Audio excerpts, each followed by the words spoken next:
छात्रों, स्वागत है आपका हमारे YouTube चैनल में।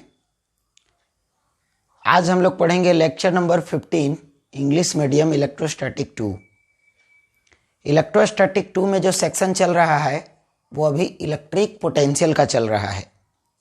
इलेक्ट्रिक पोटेंशियल के अंतर्गत पांचवा पॉइंट अभी हम पढ़ा रहे हैं, सम इम्पोर्टेंट रिलेशंस। जैसा कि आपको पता होगा, इस चैप्टर में हमने जो भी बात किया वो पोटेंशियल और पोटेंशियल एनर्जी की बात की। तो पोटेंशियल और पोटेंशियल एनर्जी सबसे पहले पॉइंट चार्जेस का पढ़ाया गया, ठीक है। और पॉइंट चार्जेस का पोटेंशियल और पोटेंशियल एनर्जी पढ़ाने के बाद हम बता रहे हैं अभी सम इम्पोर्टेंट रिलेशंस। तो सम इम्पोर्टेंट रिलेशंस ये चैप्टर का 5वां पॉइंट है। और 5वां पॉइंट का पहला जो रिलेशन था वो पोटेंशियल और पोटेंशियल एनर्जी के बीच था। अब जो आप रिलेशन पढ़ रहे हैं वो है पोटेंशियल एनर्जी एंड फोर्स, ठीक है। और ये सभी बात इलेक्ट्रोस्टैटिक पोटेंशियल एनर्जी और इलेक्ट्रोस्टैटिक फोर्स की हो रही है। जैसा कि आपको पता होगा, इस चैप्टर का नाम ही इलेक्ट्रोस्टैटिक है। अच्छा, तो ये फोर्स और पोटेंशियल एनर्जी के बीच जो रिलेशन आपको बताया गया, इसमें से पहला रिलेशन हमने बताया था इंटीग्रल, ठीक है। तो पिछले क्लास में हमने बताया था relation between potential energy and force में इंटीग्रल रिलेशन जैसा बताया गया था, वहां कुछ इस टाइप का था।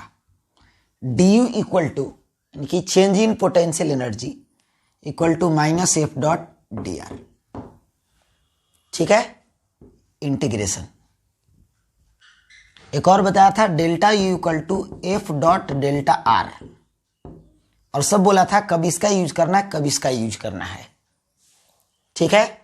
परंतु इस पर हमने सवाल नहीं बताया था, ठीक है। और हमने ये कहा है कि आगे चल के हम पोटेंशियल और इलेक्ट्रिक फील्ड के बीच रिलेशन पढ़ेंगे।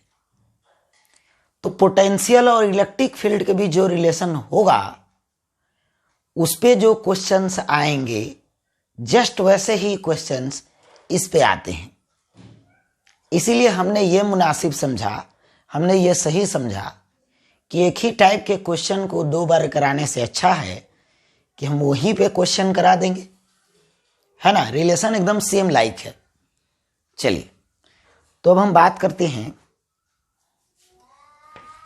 दूसरा। इसमें रिलेशन, एक और रिलेशन है इसी में, इन्हीं दोनों के बीच। आपको पता होगा कि कहीं भी अगर इंटीग्रेशन हो रहा है तो वहां पे डिफरेंशिएशन का फॉर्मूला भी आ सकता है, ठीक है। तो हम जो अब बताने वाले हैं ना, वो है डिफरेंशियल रिलेशन, यानी कि पोटेंशियल एनर्जी और फोर्स के बीच डिफरेंशियल रिलेशन, ठीक है। तो इसके लिए हम क्या करेंगे, let a source charge Q is placed at O and another test charge Q is placed at a distance small r from O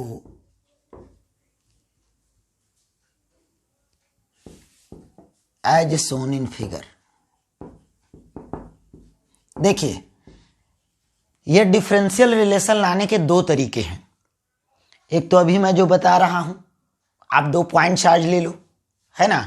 तो चलिए यहां पर हम क्या करते हैं कि एक पॉइंट चार्ज ले लेते हैं जिसे हम सोर्स चार्ज कहेंगे, और इससे आर डिस्टेंस पर एक अनदर टेस्ट चार्ज ले लेते हैं। जैसा कि पता होगा कि इसे सोर्स चार्ज कैपिटल क्यू, ठीक है, और टेस्ट चार्ज को हम स्मॉल क्यू कहते हैं। तो अगर दोनों को एक दूसरे से आर डिस्टेंस पर रख दिया जाए, this point is P, this point is O, ठीक है, तो आपको किसके किसके बीच रिलेशन फाइंड करना है, आपको फाइंड करना है रिलेशन पोटेंशियल एनर्जी और फोर्स के बीच। तो हम क्या करेंगे, पोटेंशियल एनर्जी और फोर्स का फॉर्मूला पहले लिखेंगे, ठीक है। तो एक बात आप ध्यान दीजिए, पोटेंशियल एनर्जी अगर हम बात करें, potential energy of given system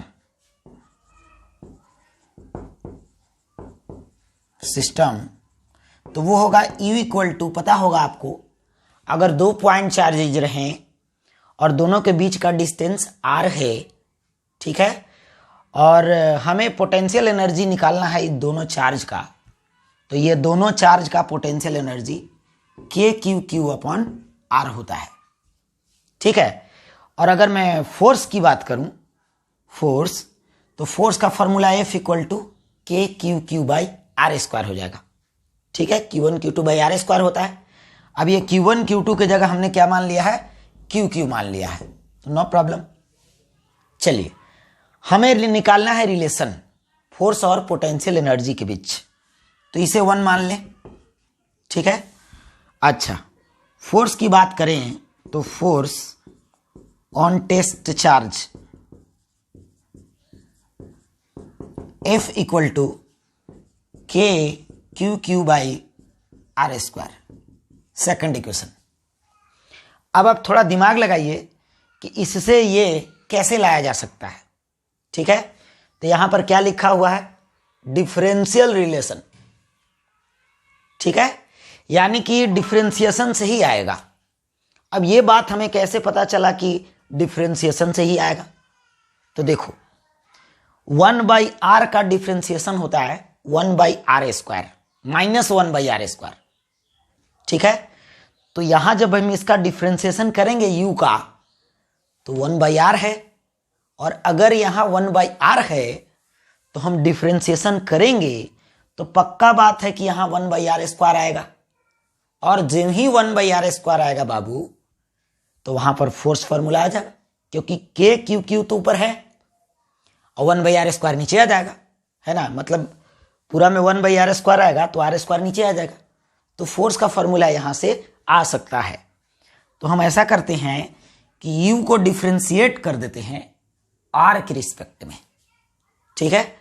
तो चलिए करते हैं डिफरेंशिएशन, इतना आप उतार लेंगे। आइए,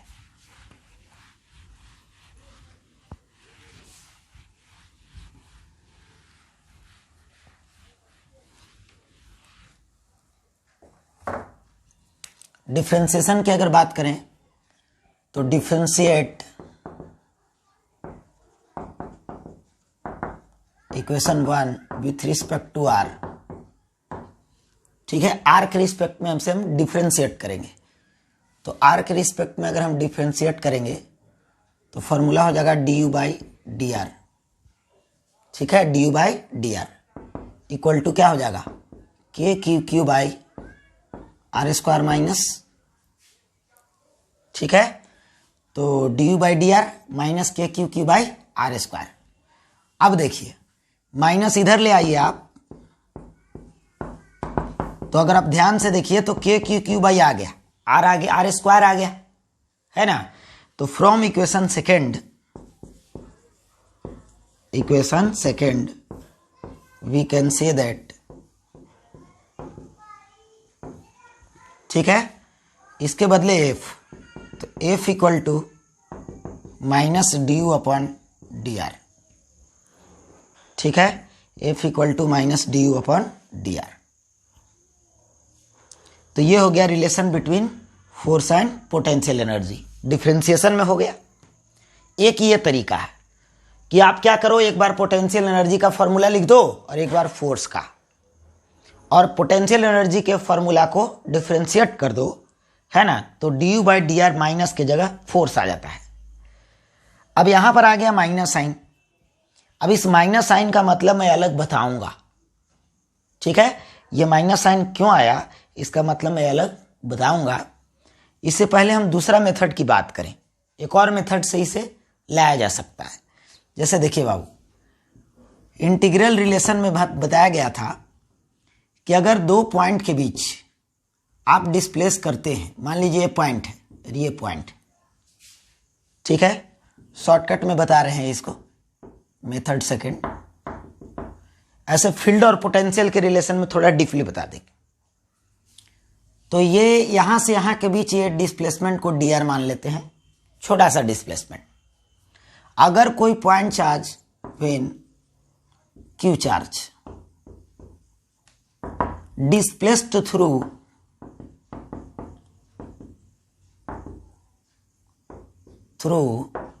डिस्प्लेसमेंट dr, ठीक है, अंडर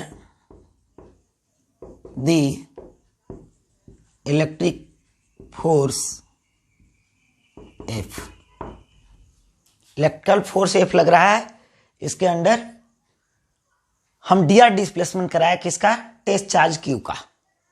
तो work done by electric force कितना होगा, तो minus F dot dr, sorry F dot dr।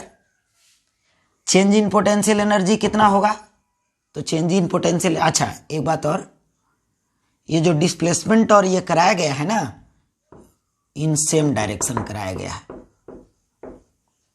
Same direction. तो du इक्वल टू क्या होता है, माइनस F डॉट dr, ठीक है। वर्क डन से ये फॉर्मूला आया था, पिछले वाले ये वाले केस में बताया गया था आपको। तो du इक्वल टू हो जाएगा F dr cos 0 डिग्री। अब cos 0 का वैल्यू हो जाता है 1, ठीक है। तो F इक्वल टू क्या हो जाएगा, माइनस du अपॉन dr।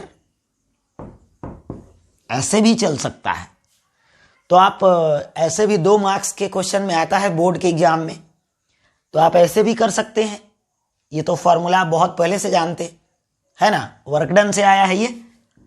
पहले वर्क डन निकाला जाता है यहाँ पर, minus F dot dr, sorry plus F dot dr, और वर्क du बराबर होता है माइनस W इलेक्ट्रिक, ठीक है। तो ये हो जाएगा फॉर्मूला में। अच्छा, इसके बाद हम बात करते हैं इसमें कुछ स्पेशल पॉइंट्स की।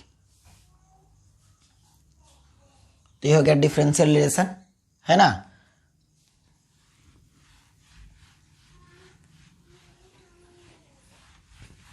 स्पेशल पॉइंट,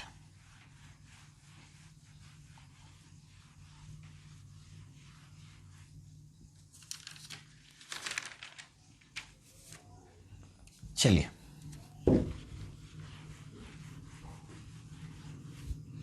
यहां पर माइनस साइन का मतलब क्या है, हम बात करते हैं स्पेशल पॉइंट। पहला बात जो बताएंगे माइनस साइन का मतलब बताएंगे, force equal to minus du upon dr। ये जो माइनस साइन है ना बाबू, यहां पर इसका मतलब बहुत बढ़िया निकलता है और इससे सवाल भी बनते हैं। बात ऐसा है ना कि अगर दोनों तरफ वेक्टर क्वांटिटी रहता, ठीक है, मान लीजिए पोटेंशियल एनर्जी भी वेक्टर रहता और ये भी, तो हम कह देते कि दोनों वेक्टर अपोजिट डायरेक्शन में, माइनस का मतलब। लेकिन आप ध्यान से देखें तो du जो है चेंज इन पोटेंशियल एनर्जी, वो एक स्केलर क्वांटिटी है, और इस साइड ये क्या है, ये वेक्टर क्वांटिटी है। तो इधर है माई स्केलर और इधर है वेक्टर, ठीक है। लेकिन एक बात ध्यान दीजिए, स्केलर सीधा नहीं है, चेंज इन स्केलर है। मतलब change in potential energy negative होगा। इसका मतलब क्या हुआ कि पोटेंशियल एनर्जी डिक्रीज करेगा। चेंज जो है हम पहले बताए हैं, चेंज 2 टाइप के होते हैं। एक ऐसा चेंज होता है, ठीक है, जो इंक्रीज करता है, और एक चेंज होता है डिक्रीज। चेंज, कोई चीज अगर चेंज कर रहा है तो या तो वो बढ़ सकता है या तो वो घट सकता है। तो अगर चेंज पॉजिटिव होगा ना तो वैल्यू इंक्रीज करेगा, और चेंज निगेटिव होगा ना तो वैल्यू डिक्रीज करेगा। तो चेंज 2 टाइप का हो गया, एक हो गया निगेटिव चेंज और एक हो गया पॉजिटिव चेंज। पॉजिटिव चेंज किसे कहते हैं, तो पॉजिटिव चेंज हम उसे कहते हैं जिसमें वैल्यू इंक्रीज कर रहा हो, और निगेटिव चेंज किसे कहते हैं, जिसमें वैल्यू डिक्रीज कर रहा हो। तो यहाँ negative change in potential energy, इसका मतलब पोटेंशियल एनर्जी डिक्रीज करेगा, ठीक है। और आपको पता है कि माइनस साइन का मतलब वेक्टर क्वांटिटी में हमेशा डायरेक्शन होता है। अगर कोई आपसे पूछे कि कोई वेक्टर निगेटिव है, इसका मतलब क्या है, तो vector negative means direction negative. किसी भी वेक्टर का मैग्नीट्यूड कभी निगेटिव नहीं हो सकता, ठीक है, हमेशा डायरेक्शन निगेटिव होता है। यानी कि वेक्टर के पीछे माइनस अगर लगा हुआ है तो उसका मतलब डायरेक्शन है। तो यहां माइनस का मतलब हो गया डायरेक्शन, और ये चेंज इन पोटेंशियल एनर्जी के पीछे माइनस, इसका मतलब change in potential energy negative, potential energy decreases, ठीक है। तो हम कह सकते हैं ओवरऑल मिला के कि इन the direction of force potential energy decreases. इसका मतलब आइए मान लीजिए कि कोई इलेक्ट्रोस्टैटिक फोर्स इधर लग रहा है, ठीक है। ऐसे तो हम अभी इलेक्ट्रोस्टैटिक फोर्स की बात कर रहे हैं, लेकिन यह सिर्फ इलेक्ट्रोस्टैटिक फोर्स की बात नहीं है, यह सारे कंजर्वेटिव फोर्स की बात है। जैसा कि आपको पता होगा शुरू बार में हम कंजर्वेटिव फोर्स पढ़ा रहे थे, फिर पढ़ाते पढ़ाते उस कंजर्वेटिव फोर्स को हमने इलेक्ट्रोस्टैटिक फोर्स बना दिया। क्यों बना दिया? क्योंकि इलेक्ट्रोस्टैटिक फोर्स ही तो हम लोग इस चैप्टर में पढ़ रहे हैं, है ना। तो मान लो कि किसी चार्ज पर इलेक्ट्रोस्टैटिक फोर्स इधर लग रहा है, तो आप अगर उस चार्ज को इधर ही डिस्प्लेस्ड कराओगे, मतलब फोर्स के डायरेक्शन में जाओगे, तो पोटेंशियल एनर्जी डिक्रीज करेगा। और अगर फोर्स के अपोजिट डायरेक्शन में जाओगे तो पोटेंशियल एनर्जी इंक्रीज करेगा, ठीक है। यानी कि यहां पोटेंशियल एनर्जी इंक्रीजेज और यहां पोटेंशियल एनर्जी डिक्रीजेज, ठीक है। ये रही बात। तो अगर कहीं भी फोर्स लग रहा है, ऐसे भी हम बताए थे पहले भी कि फोर्स जिधर है आप उधर डिस्प्लेसमेंट कराओगे, कंजर्वेटिव फोर्स में बताया गया था, ठीक है। उधर ही डिस्प्लेसमेंट कराओगे तो वो पोटेंशियल एनर्जी घटाएगा, और अगर उसके अगेंस्ट में जाते हो, ठीक है, तो पोटेंशियल एनर्जी बढ़ेगा। पोटेंशियल एनर्जी को हम गुस्सा कहे थे। क्यों कहे थे? देखो, फोर्स कह रहा है इधर चलो, तो जिधर फोर्स कह रहा है आप उधर ही जाओगे, ठीक है। तो पोटेंशियल एनर्जी यानी कि गुस्सा क्या होगा, फोर्स का घटेगा। अब आप फोर्स कह रहा है उसके उल्टा जाओगे, तो फोर्स का गुस्सा क्या करेगा, बढ़ेगा, है ना। तो ये बात हम आपको पहले भी बता चुके हैं। यही बात यहां माइनस साइन का मतलब हो रहा है, ठीक है। तो फिर से हमने दोबारा बता दिया, आप साइन का मतलब तो बताना ही पड़ेगा। तो minus sign means in the direction of force potential energy decreases. दूसरा स्पेशल पॉइंट हम यहां पर बताने जा रहे हैं, इसे आप ध्यान से समझेंगे। देखिए, ये जो फोर्स है इसका फॉर्मूला अभी आया du/dr। लेकिन सोचो अगर थोड़ा बड़ा चेंज हो, जैसे हम एक चेंज होता है डेल्टा r डेल्टा u, और एक होता है du। डेल्टा u du में क्या अंतर है? If change is very small then we use du, if change is large then we use delta u। अब डेल्टा u और du में एक और मतलब है, du किसी एक पॉइंट पर चेंज है, एक पॉइंट पर, ठीक है। और डेल्टा u जो है वो इंटरवल का चेंज है। इंटरवल मतलब थोड़ा बड़ा कह दीजिए उसको, और du हो गया बहुत स्मॉल चेंज, यानी कि मात्र एक पॉइंट मात्र का चेंजिंग, ठीक है। तो यहां पर हम अगर बात करें तो फोर्स का हम एक और फॉर्मूला लिख सकते हैं, minus delta u upon delta r, ठीक है। और यहां लिख सकते हैं force equal to minus du upon dr। इसी में डेल्टा r जो है ना वो टेंडिंग टू जीरो, मतलब डेल्टा r अगर बहुत छोटा हो जाए, बहुत छोटा चेंज हो जाए r में, है ना, u अगर r पर डिपेंड कर रहा है और आर में छोटा चेंज किया आपने तो यू में भी छोटा चेंज होगा, है ना। तो उस समय delta R becomes D R and delta U becomes D you. ठीक है, तो ये रहा इतना बात।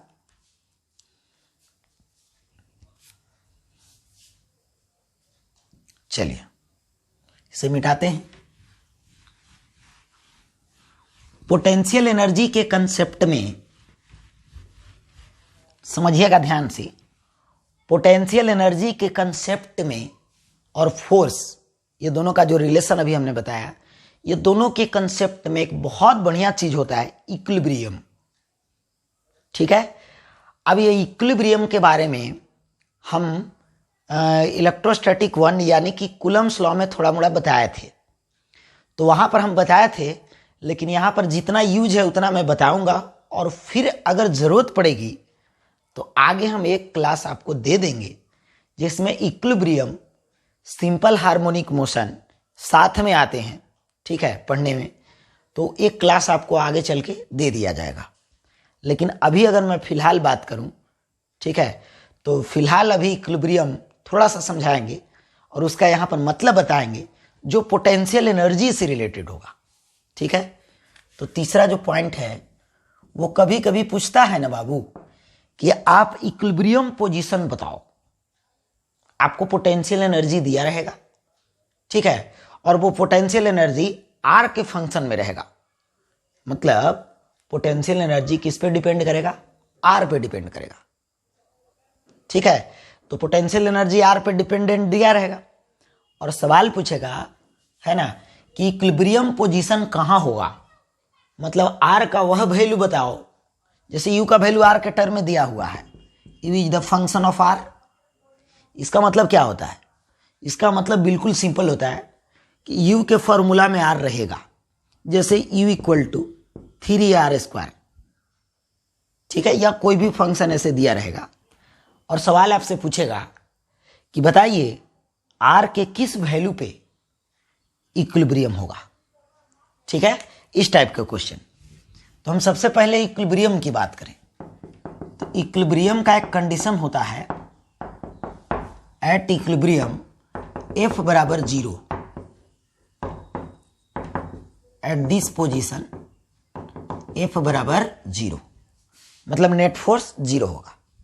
ठीक है, अब एफ इक्वल टू 0, तो एफ के जगह हम रख देंगे minus D U upon D R बराबर 0। ठीक है, तो D U upon D R बराबर 0। चलिए, यानी कि जिस पॉइंट पर आपको कहेगा ना कि इक्विलिब्रियम निकालो, तो उस पॉइंट पे आपको D U by D R 0 कर देना है। ठीक है, क्यों? क्योंकि वहां फोर्स 0 होता है, तो फोर्स अगर 0 हुआ तो फोर्स का फॉर्मूला क्या होता है? Minus D U by D R, तो D U by D R 0 हो जाएगा, है ना, माइनस उधर खत्म हो गया। यानी कहने का मतलब यह है कि आपको अगर कहेगा यू का वैल्यू आर के टर्म में दिया हुआ रहेगा और कहेगा इक्विलिब्रियम पोजीशन बताओ कहां होगा, तो आपको कुछ नहीं करना, D U by D are कर दो। ठीक है, मतलब डिफ्रेंसिएशन कर दो और डिफ्रेंसिएशन करने के बाद उसे 0 के इक्वल कर दीजिए। जो ही आप 0 के इक्वल करेंगे ना, तो आपको यहां से आर का एक वैल्यू मिलेगा। उस आर को आप आर नोट कह सकते हैं। ठीक है, अब कोई जरूरी नहीं है कि एक ही वैल्यू मिलेगा, एक से ज्यादा वैल्यू भी मिल सकते हैं, है ना। तो R equal to R naught हम मान लेते हैं।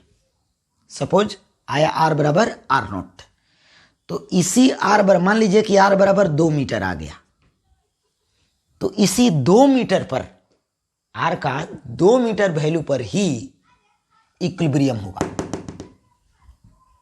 समझ में आया? ये बात है। अच्छा, ये तो रही इक्विलिब्रियम की बात।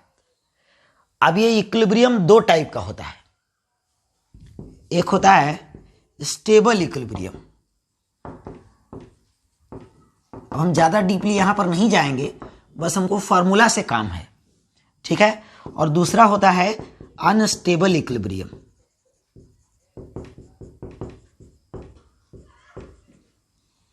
अब स्टेबल इक्विलिब्रियम क्या है और अनस्टेबल इक्विलिब्रियम क्या है? कहा जाता है कि वैसा इक्विलिब्रियम पोजीशन जहां से अगर ऑब्जेक्ट को हटा दिया जाए ना तो वो फिर से वहीं आ जाए। ठीक है, जैसे हम यहां पर बात करते हैं, मान लीजिए कि इस टाइप का कोई खाई है। ठीक है, तो अगर कोई ऑब्जेक्ट यहां पर है तो वो इक्विलिब्रियम में है, इक्विलिब्रियम में। ठीक है, तो आप क्या करो, यहां से आप इसको हटा दो, तो जो ही आप इसको हटाओगे तो फिर से यहीं आ जाएगा। जैसे देख लीजिए आप, अगर ऐसा सिस्टम रहे और यहां से बॉल या कोई भी चीज है, इसको मैं यहां से हटा दूं तो फिर से यहीं आ जाएगा।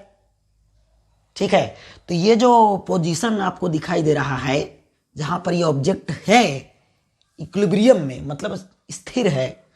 ठीक है, ये पोजीशन कैसा इक्विलिब्रियम है, स्टेबल है या फिर अनस्टेबल है? तो अच्छा एक बात बताओ, ये जो पोजीशन है ये यहां से ऑब्जेक्ट को हटाने के बाद फिर से प्राप्त कर ले रहा है, तो इसका मतलब क्या है, ऑब्जेक्ट यहां रहना चाहता था या यहां नहीं रहना चाहता था? आप सोचो, ऑब्जेक्ट यहां रहना चाहता था तभी तो यहां आ गया। जैसे मान लो आप अब किसी जगह हो आप, ठीक है, किसी जगह आप डेरा लेकर के या कोई भी, ठीक है, आप किसी कोचिंग में पढ़ रहे हो मान लो, ठीक है, और आपको कोई वहां से डिस्प्लेस कर दिया, मतलब कोई ऐसा कहा कि तुम चलो दूसरे जगह भी पढ़ के देखो, तो आप वहां चले गए, लेकिन आप फिर यहीं आ गए, तो क्या हो, आप पहले वाले कोचिंग में स्टेबल हो, यानी कि आपको ज्यादा कंफर्टेबल वहां महसूस हो रहा है ना। और अगर आपको कोई यहां से हटाया और आप हट गए, फिर वापस नहीं आए, आप दूर चले गए, ठीक है, और उस कोचिंग से आप हट गए, तो इसका मतलब कि आपको उस कोचिंग में समझ में नहीं आ रहा था, यानी कि आप वहां पर स्टेबल फील नहीं कर रहे थे। ठीक है, यानी कि कोई भी अगर ऑब्जेक्ट किसी पोजीशन पर दोबारा आ जाएगा हटाने के बाद भी, तो इसका मतलब वो पोजीशन उसका स्टेबल है ना। तो this is the stable equilibrium.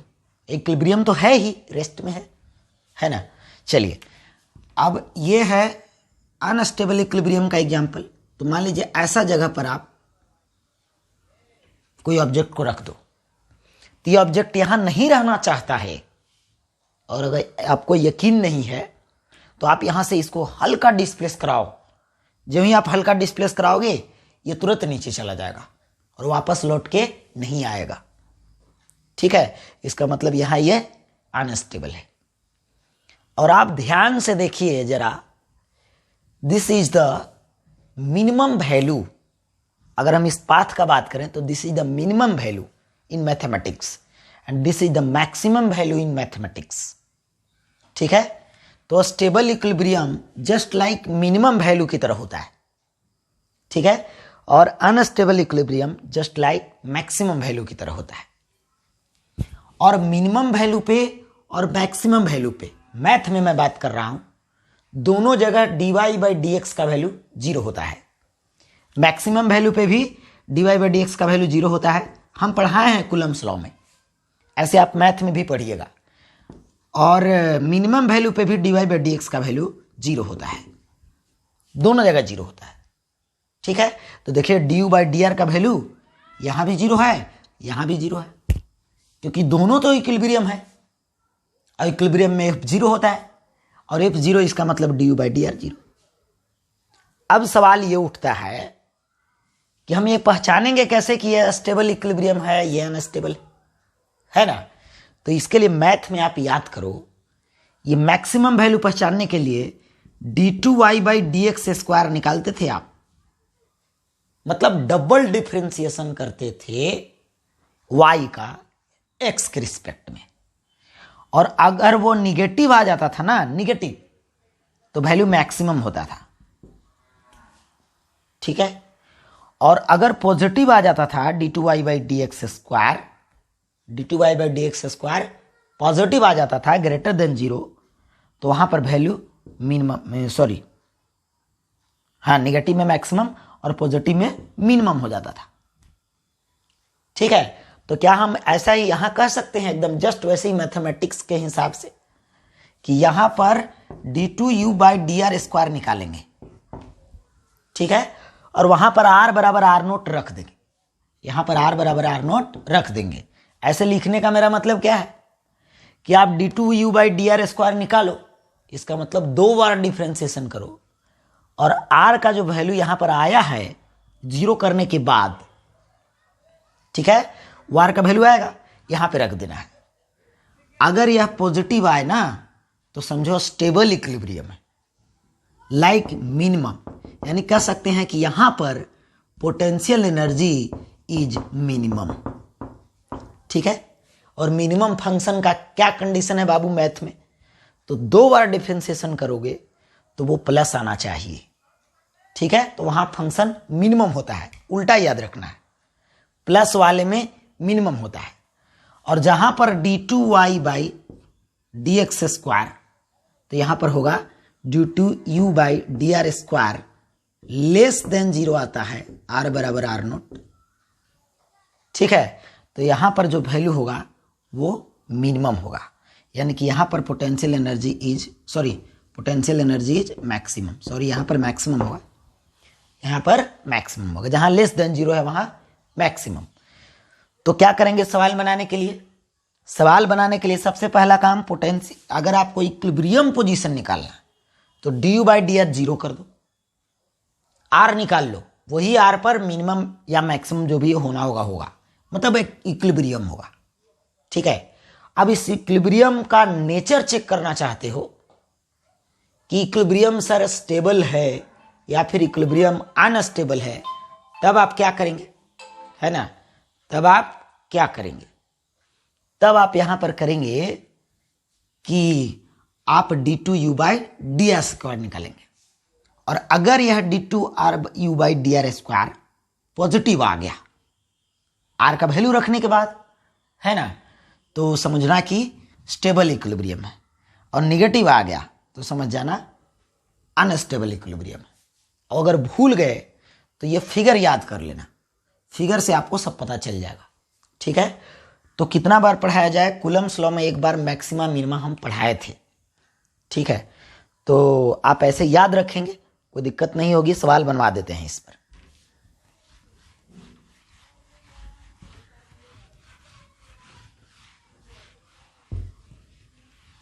जैसे पहला सवाल है U = AR² + BR + C, ठीक है।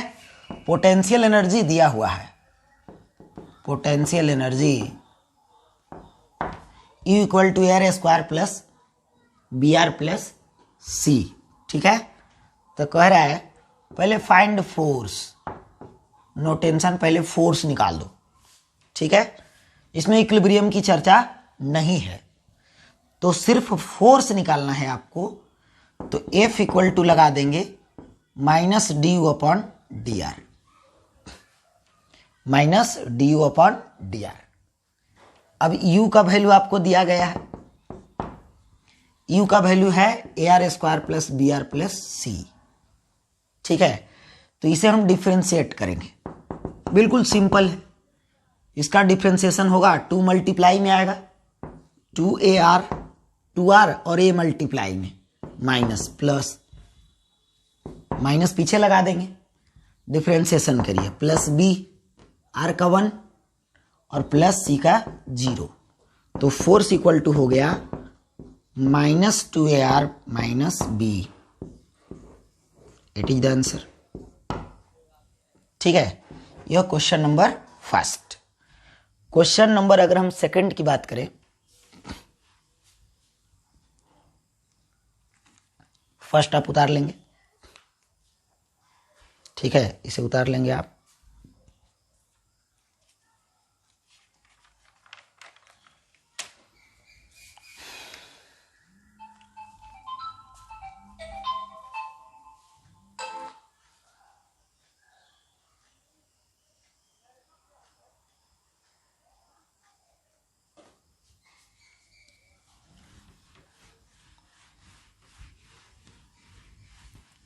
सेकंड क्वेश्चन कह रहा है कि if AR² U = potential energy का जो वैल्यू दिया हुआ है,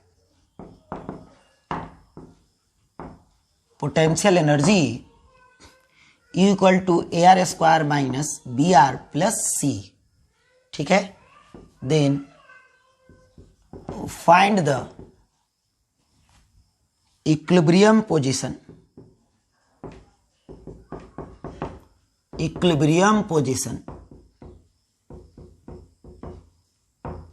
एंड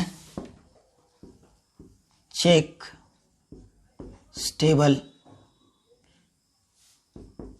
और अनस्टेबल। चेक करिए कि यह स्टेबल है या फिर अनस्टेबल है, ठीक है। चलिए, तो हमें क्या करना है, सबसे पहले इक्विलिब्रियम पोजीशन फाइंड करना है। तो इक्विलिब्रियम के लिए क्या होता है, तो फॉर इक्विलिब्रियम फोर्स बराबर 0 होना चाहिए, मतलब du बाई डी आर का वैल्यू 0 होना चाहिए। तो सबसे पहले हम du बाई डी आर निकालते हैं, du बाई डी आर। चलिए, तो du बाई डी आर निकालेंगे तो 2ar माइनस आर का 1b plus 0, it is du by D R and according to question for equilibrium F बराबर 0 करते हैं। तो एफ की जगह minus du by D R है ना, तो उसे क्या लेना देना, जब du बाई डी आर 0 होगा तो वही 0 हो जाएगा, minus du by D R. तो इसे 0 करना है, तो चलो इसे 0 करते हैं, बराबर 0, और r का इससे वैल्यू निकलेगा b बाई 2a, ठीक है। This is the r note, यानी कि r का इसी वैल्यू पर b बाई 2a वैल्यू पर इक्विलिब्रियम पोजीशन होगा, यानी कि it is the answer of equilibrium position, ठीक है। तो इक्विलिब्रियम पोजीशन आया b बाई 2a। अब हमें नहीं पता कि इक्विलिब्रियम स्टेबल है या फिर अनस्टेबल है, तो इसके लिए आप क्या करें, तो इसके लिए d2u by D are square निकालें। अब ये d2u by D are square का मतलब, इसका मतलब देखो बाबू, u का डिफ्रेंसिएशन करोगे तो du बाई डी आर आएगा, और फिर इसका दोबारा करोगे तो d2u by D are square हो जाता है।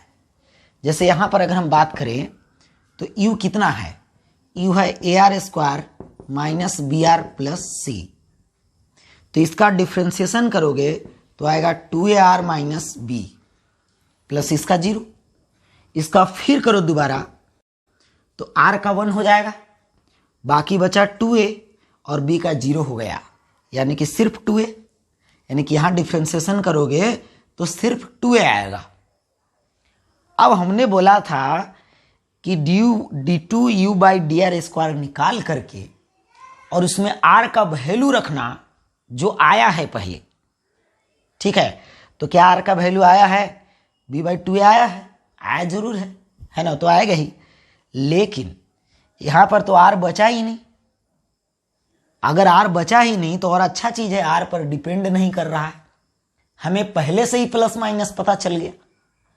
अब मान लो कि यहाँ पर पावर पहले से 3 रहता, तो एक पावर यहाँ घटता 2, फिर एक पावर बच जाता, ठीक है। तो r इसमें बचा रहता तब ना हम r का वैल्यू यहाँ रखते, ठीक है। यह r का वैल्यू यहाँ रखते कब, जब यहाँ r रहता तब ना। अब यहाँ तो r है ही नहीं, ठीक है। तो अगर यहाँ r नहीं है तो जरा सोचिए, हमें तो डायरेक्ट आंसर मिल गया, d2u by D are square 2a, यानी कि पॉजिटिव, नेगेटिव नहीं लगा हुआ है ना। तो अगर ये पॉजिटिव है तो इसका मतलब ग्रेटर देन 0, यानी कि positive, so equilibrium is stable. Positive रहता है तो क्या होता है, मिनिमम ऐसे, और ये स्टेबल का सिंबल है, ठीक है। तो आपको समझ में आ गया होगा कि स्टेबल इक्विलिब्रियम क्या है, अनस्टेबल इक्विलिब्रियम क्या है, कैसे इस पर क्वेश्चन आ सकते हैं। तो इंटर लेवल तक की अगर बात की जाए तो इससे ज़्यादा क्वेश्चन नहीं आते, इससे अप लेवल बीएससी एमएससी में और डीपली इस पे क्वेश्चन आता है, पर इंटर लेवल की मैं बात करूं जेई एडवांस तक तो इससे अलग नहीं आने वाला, ठीक है।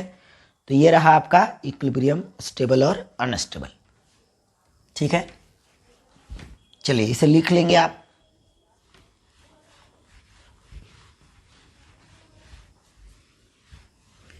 दूसरा स्पेशल पॉइंट हमने ये बताया ठीक है, इक्विलिब्रियम के बारे में। तीसरा जो स्पेशल पॉइंट है,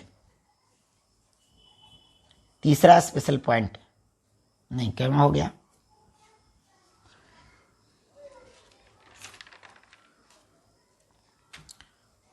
स्पेशल पॉइंट 4 होगा, सॉरी 4 स्पेशल पॉइंट की हम बात करें तो इसमें क्या बताएंगे, इसमें देखिए 3 डायमेंशनल रिलेशन, यानी कि एफ और यू के बीच जो अभी रिलेशन बताया हमने, इसको 3 डायमेंशन में कैसे कर सकते हैं। तो 3 डायमेंशन में ऐसे कर सकते हैं, force equal to F X I cap plus F Y J cap plus F Z K cap, ठीक है। फिर आपको कहेगा कि फोर्स फाइंड करो, और if U equal to function of X Y Z given, ठीक है। मतलब क्या रहेगा, यू का वैल्यू एक्स वाई और जेड के टर्म में दिया रहेगा, और आपको बोलेगा क्या, क्या फोर्स निकालो, ठीक है। तो फोर्स बराबर क्या फॉर्मूला होता है, minus D U upon D R होता है ना। लेकिन अगर यू 3 डायमेंशन रहे तो डिफरेंशिएशन एक बार नहीं 3 बार होगा, ठीक है। जैसे सिंपल ऐसे दिया है बाबू, A R square plus B U, तो मात्र इसमें आर है ना, तो वेरिएबल तो एक ही है ना। लेकिन सोचो अगर यू इक्वल टू दिया रहे एक्स वाई जेड ऐसे, तब आप क्या करेंगे, ठीक है। तब जो हम डिफरेंशिएशन करते हैं ना, इसमें 3 वेरिएबल होते हैं, एक्स वाई और जेड, ठीक है। तो अगर ये एक्स वाई जेड वेरिएबल्स यहां पर दिए गए हैं तो 3 वेरिएबल, अभी तीनों वेरिएबल का डिफरेंशिएशन कैसे होगा, है ना। एक का तो अभी आप कर लिए, कोई दिक्कत नहीं है ना। तो कहता है कि तीनों का बारी बारी से करेंगे। कैसे बारी बारी से, तो एक बार एक्स के रिस्पेक्ट में करेंगे, ठीक है, एक बार वाई के रिस्पेक्ट में करेंगे, और एक बार जेड के रिस्पेक्ट में करेंगे। थोड़ा सावधानी पूर्वक इस बात को समझिएगा, क्योंकि यह है पार्शियल डिफरेंशिएशन, ठीक है। हो सकता है इंटर के मैथ में ये ना मिले, वहां सिर्फ डिफरेंशिएशन पढ़ते हैं आप। यह है पार्शियल डिफरेंशिएशन। पार्शियल डिफरेंशिएशन जो है वो बीएससी में पढ़ना है, लेकिन यहां पर फिजिक्स में यूज आता है, सवाल बनते हैं इस पर, तो इसीलिए हम बताने जा रहे हैं। बहुत ज़्यादा टफ तो नहीं बनते, लेकिन हाँ सवाल बनते हैं। चलिए, where F X equal to, आप एफ एक्स कैसे निकालोगे, तो F X equal to minus D U upon D X, ठीक है। F Y equal to minus D U upon D Y, और F Z equal to minus D U upon D Z. अब आप बात को समझिए, यहां डिफ्रेंसिएशन कराया गया एक्स के रिस्पेक्ट में, यहां वाई और यहां जेड। तो जिस समय हम एक्स के रिस्पेक्ट में डिफ्रेंसिएशन करेंगे, उस समय वेरिएबल तो सिर्फ एक्स होगा, वेरिएबल तो तीनों हैं एक्स वाई जेड, है ना। पर अगर आप एक को देख रहे हो, ठीक है, वेरिएबल 3 है, परंतु आप एक का डिफ्रेंसिएशन कर रहे हैं, तो बाकी जो 2 बचेगा ना, यानी कि वाई और जेड, इसे आपको कांस्टेंट मानना है। इसे ही हम पार्शियल डिफरेंशिएशन कहते हैं, इस बात का ख्याल रहे। यहां पर y के रिस्पेक्ट में डिफरेंशिएशन हो रहा है, तो x और z को हम कांस्टेंट मान के चलेंगे, ठीक है। और यहां पर z के रिस्पेक्ट में डिफरेंशिएशन हो रहा है, तो हम x और y को कांस्टेंट मान के चलेंगे। अब आप कहिएगा कि इस पर क्वेश्चन करा दीजिए सर, तो घबराने की कोई जरूरत नहीं है, इस पे बहुत बढ़िया बढ़िया क्वेश्चन कराया जाएगा। लेकिन हमने आपको कहा है कि फालतू का टाइम बर्बाद करने से कोई फायदा नहीं है। एकदम जस्ट ऐसा ही रिलेशन मैं आगे पढ़ाऊंगा, वो है relation between potential and electric field. तो रिलेशन तो आप समझ गए हैं, है ना। अगर आप यहाँ रिलेशन समझ गए हैं तो वहाँ रिलेशन समझाने में कोई दिक्कत होगी नहीं, तो रिलेशन हम जल्दी पढ़ा देंगे और सिर्फ सवाल करवाएंगे वहाँ पे, ठीक है। तो अगला लेक्चर जो होगा उसमें हम क्या पढ़ाएंगे, तो relation between field and potential, ठीक है। तो अगला लेक्चर में 5.3 5.3 5.1 हो गया रिलेशन बिटवीन यू एंड भी, 5.2 हो गया relation between U and F, and third is relation between V and D. This is very important and हम डिस्कस करेंगे इन नेक्स्ट क्लास. ठीक है, तो पोटेंशियल एंड फील्ड के बीच रिलेशन अगले क्लास में बताया जाएगा और इस पे बहुत सारा सवाल करवाया जाएगा, बहुत सारा सवाल इंटीग्रेशन वाले पे, डिफ्रेंसिएशन वाले पे, 3 डायमेंशनल, है ना.